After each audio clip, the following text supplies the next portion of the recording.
So it just shows you authenticity is the highest frequency. If we can operate it from that place, like day in, day out, then we will raise the collective consciousness, first of all, raise their vibration, trigger other people to raise their vibration by coming into contact with them, or them seeing this video, whether it's physically coming into contact with them or virtually coming into contact with them. And less and less people will be wearing a mask, so we'll know who people are at their core.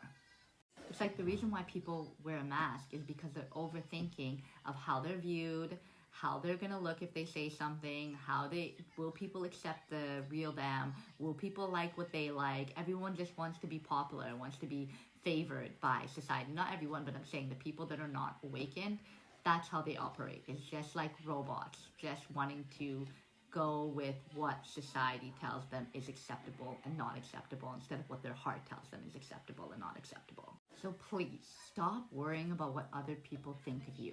Whether you're going to lose family ties, whether that's parents, whether that's brothers and sisters, cousins, aunts and uncles, who cares at the end of the day? I hate to say that, but if they're not going to accept you for who you are, then they never loved you to begin with. If they can't see that you being yourself is your most happiness, then they don't deserve to have your presence, or they just have to accept you or not be in your life.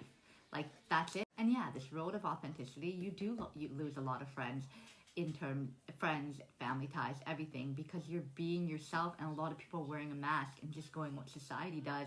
So they can accept the person going against the grain. And also you become more selective of who you allow into your energy. You feel the fakeness and people wearing a mask, so you're like, no, I'm not allowing that into my energy. I'm not allowing that to lower my vibration. I'm only allowing people who are gonna motivate me, be there for me, and love me unconditionally.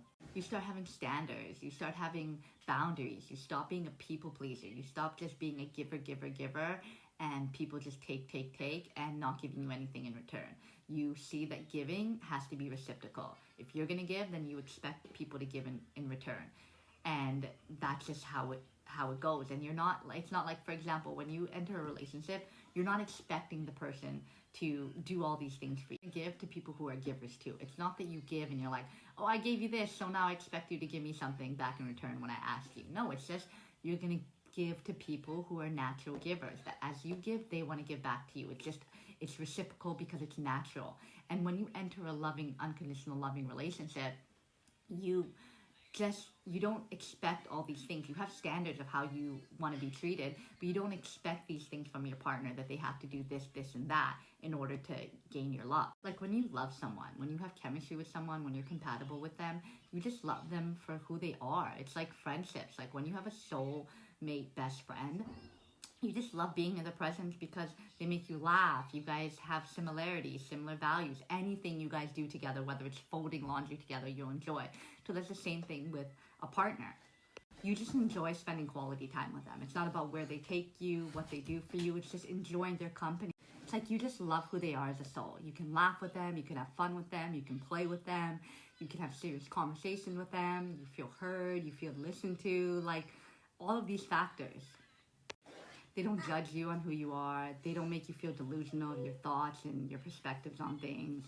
Like they accept you thoroughly in and out, and you accept them the same way. You look forward to hearing their stories. You want to hear who they are, what they've been through.